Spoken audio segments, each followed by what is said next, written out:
We charging you with murder. I'm like, what? I start laughing. What? He said, yeah. I was like, man, y'all tripping.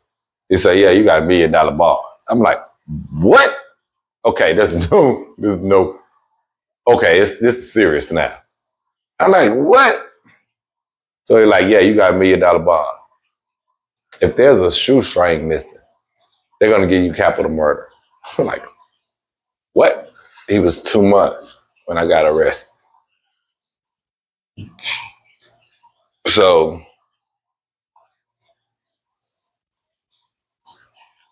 yeah, it's crazy. It was, hey, yo, hit that subscribe button. Help us get to 1,000, man. We're almost there. Appreciate all the support. Like, and please comment, man. They arrested me. Said we arrested you for probation violation out of San Antonio. So they arrested me, put me in there. It's like a dungeon, literally. Literally like a dungeon. It's completely dark back here. Everything. You in the cell, it's a dungeon. So they sit me back there for a minute. I sit back there. Seemed like I was back there for days, but I was only back there for hours. They bring me out to the magistrate. I go out to the magistrate and he say, we charging you with murder. I'm like, what? I start laughing. What? He said, yeah. I was like, man, y'all tripping. He said, yeah, you got $1 million bond. I'm like, what? Okay, there's no, okay, this is serious now. I'm like, what? So he's like, yeah, you got $1 million bond. So they put me back in the cell. The next day, they transfer me to Cameron County, which is Milam County, which is the main county. And they get me there. I'm the only one that's arrested at the time. They put me in solitary confinement. So I'm sitting up in solitary confinement, like, so they pull me out. Sergeant Roach, Texas Ranger Miller. They pull me out. They want to question me, take me in a room. So I go up in there. They really got coffee and donuts. And they say that about the cops. Yeah, for real. So they were coffee and donuts.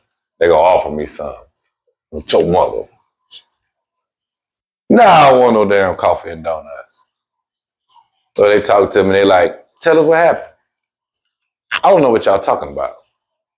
Well, they say that you did such and threw them off railroad track. What? I'm looking at them like, what are y'all talking about?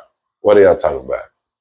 Well, your other partners, they didn't already, no, they say your other friends, they didn't already repented, hoping to get lesser time. I tell them, look, I ain't got no friends. I don't have no friends. I don't know what you're talking about. So they keep on, but I always watch Law and Order. I always watch police shows. Yeah. So one thing I always learned was, shut up and lawyer up. Mm-hmm. So I tell them off the rip, I say, you know what? I want a lawyer. What? They turn beet red. The Ranger hit the table. Boom! They so mad. Get him out of here. Get his ass out of here. So I'm like, now I'm in panic mode too, because I'm like, they angry. The guard come in, boom, they handle me rough, cuff me up, boom, will take me, throw me back to solitary. Bring your ass back here to the door. Lay down. Because we get the cuffs off through the chute. So I had to kneel down and get the cuffs off. So I'm sitting back there the whole time. I'm like, damn, I've seen this before. Many movies, many shows, man. They finna kill me, man. I'm in this white country town. Fucking Peckerwood's finna kill me, man. So I can't sleep. Instead of bringing the food, I can't eat. I don't want to sleep because I'm too scared that if I go to sleep, they're going to catch me slipping. They're going to come in here and try to do something to me in my sleep and then try to act like I hung myself or something. So at that same point in time, I don't want to cut you, but what Crazy. was going on in your life when you found out that you had to go talk to him? What was actually going on in your world at that time? Man,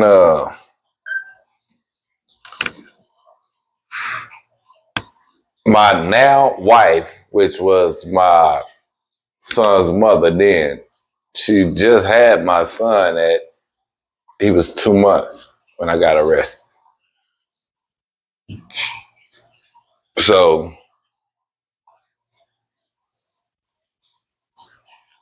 yeah, it's crazy. Mm-hmm. He was 2 months when I got arrested. Mm-hmm. So, of course, I'm sick. Mm-hmm. I'm sick. I just had a baby. Yeah. So, yeah, I just had a child, man. So, that was bugging me. That was bugging me, messing with me, man. And yeah, man, I was just happy, man, that I had a child, man. I had a child I had to raise, and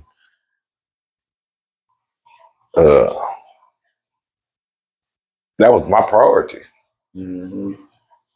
That I never got a chance to take care of. Mm-hmm. Mm-hmm. So, I got all them demons. And now you sitting in the cell with all that on your mind also, wondering if they're gonna come in there and kill you. Yeah. Yeah. But that's what they do in Texas. Yeah. They'll find you, man. That's crazy. Yeah, so yeah, man, I'm dealing with all that. Finally, they put me in population. Boom, I finally get a lawyer. Lawyer come, talk to the lawyer. Mind you, man, you in the streets, man, save you some money up, man. The court-appointed lawyers, man, it's no good for you. They're no good. Learn some law. If you get locked up, hit that law library, learn some law, man. Listen. Learn some law. So I know nothing about the law. I don't know nothing. He's fresh out of law school. So he talking to me and everything. So he tell me, what you know? What I know? I don't know nothing. What are you talking about? Well, they saying this, that. I don't care what they saying. I don't know nothing. I don't know the guy who y'all talking about, who then passed. I don't know nothing. I don't know none of these people. So he's saying, well, I had to tell you that they're trying to get you for capital murder. And they're asking his grandma, do you know if he had any change in his pocket? He said, this was his words, if there's a shoestring missing, they're going to give you capital murder. I'm like, what? So imagine being innocent of a crime and these people want to take your life. And this is your first meeting with your lawyer? Yeah. POS, if you don't know what that means. Peace, love, shh. That's my first meeting with my lawyer. So eventually, So how long did you have, did that go through before you found out, or what? Like, what was the... I was being charged with? A couple of weeks later. So you had to live weeks. Yeah. By this time, they already then arrested Trey and Tim. They didn't arrested Trey and Tim by this time. But we all in population. So my lawyer come back. My lawyer come to me first. I was the first one to find out. My lawyer say, no, take that back. I was the first one to get the indicted. They indicted me first. And so I get the indictment. And the indictment was murder one. So, I jump up in a vent and start how that pig landing down there to what's called them. And I'm excited that, hell, I don't have capital murder for a crime I don't commit. I just got murder one. I'm telling you, oh man, okay, we're okay. It's just murder one. I'm excited about a crime you didn't commit, getting murder one for it, instead of what those consequences would have been for capital murder was life. Death penalty. They're gonna give us the death penalty there. Death penalty. He was gonna get the death penalty. This is Texas. This is the #1 death penalty state in the world. And they're the #1 to put you to death in the world. Mm-hmm. You got capital murder in Texas. And then you in a country town. Mm-hmm. So yeah, it went down like that. And so I was happy, but I don't know nothing about law. I wish I knew about law. And if I knew about law, I should have defended myself. Mm-hmm. I was better off defending myself. So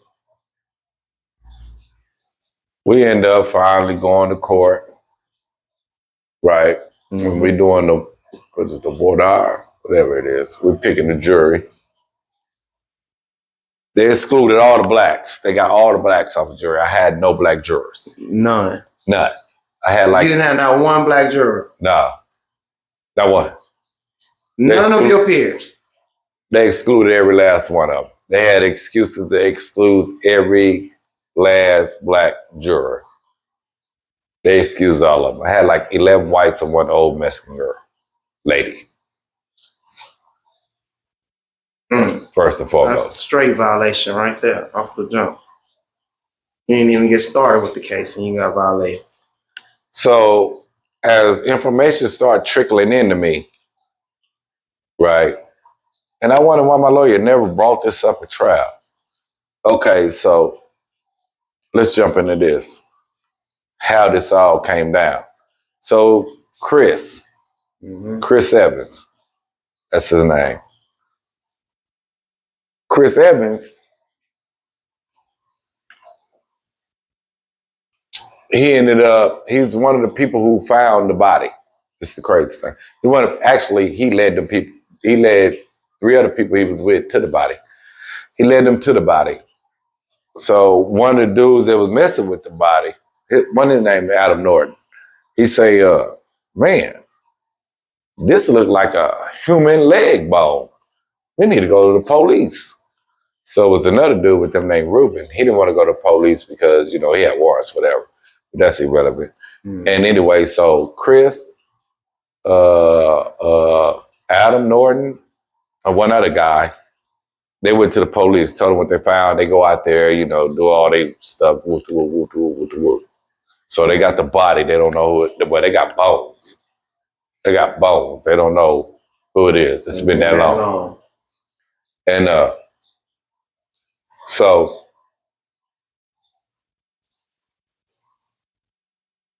Chris, he ended up catching a trespassing, and he had an unlawful carrying of a weapon. He had a pistol on him, but he was already on probation. So this is how they started messing with us. He told them that, hey, if y'all let me go, y'all drop these cases, I tell y'all, actually at this time, they know who the body is. They say, I tell y'all who Wilbur. Oh, excuse me. I tell y'all who murdered Wilbur. And so they say who? Say it was them boys from San Antonio. Describe them. They can't get no description of us. No description of us. They're like, how you know them? Oh, I used to hang with them and sell drugs with them. I sold drugs with them. That's how I know them. I hang with them. So he had a motive to try to tell on somebody to get off less time for the things that he was doing and the crime he committed. Yes, because at the end of the day, he admitted to the murder. He gave 6 different statements. And he said also that he knew who y'all was. He hang with y'all all the time. All the time. Sold drugs with us, but you can't give a description of us. So he was like, where y'all hang at? He said, we be at April House. I actually think that he thought that there was no way that they would be able to track us down. But he told them they'd be at April House. So when you go to April House, Now you got Ken. Ken is our partner. So now you can track us down. So that's how we ended up getting tracked down, because he told them we'd be at April House. And then they got them and they start questioning them. So Ken never said nothing. He like, I don't know, nothing. So they kept pressuring April. Right, April gave 3 statements. 3 statements. 3 statements. And in the last statement, that's where she pretty much implicated us, saying that we all got in the car together. In the last statement. In the last statement. I'm gonna leave that like that, because you got to find out the rest now when we go to court. They'll tell you the rest. But like when we get to court. Okay. They say what you ready. Go tune into that They Say What You Want to Say podcast, man. With the big homies Reed and Mohammed, man. Y'all go tune into that podcast. I know it's good, man. Boys.